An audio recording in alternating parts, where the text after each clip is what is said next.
चाहिँ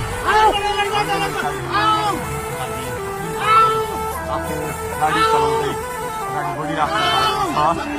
हामी दुर्गा प्रसादले अगाडि बढिरहेका छौँ। निकै ठुलो मात्रामा युवाहरूको उपस्थिति देख्न सकिन्छ। ठुलो मात्रामा युवाहरूको उपस्थिति प्रहरीको मार्च गरेर दुर्गा प्रसाद आफै अगाडि बढ्दै हुनुहुन्छ।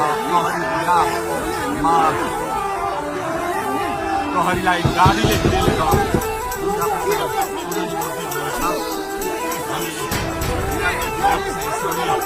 अगाडि बढ्दैछौँ। जहाँ कसैले रोक्न सक्ने अवस्था छैन, कसरी प्रहरीलाई दुर्गा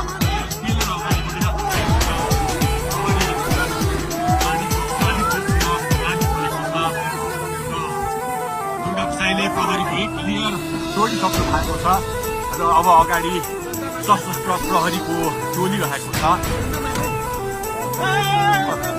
उहाँ अगाडि बढिराख्नु भएको छ। यो गाडीमाथि प्रहरीले अन्दाज लाठीचार्ज गरिरहेको छ। तपाईँ देख्न सक्नुहुन्छ।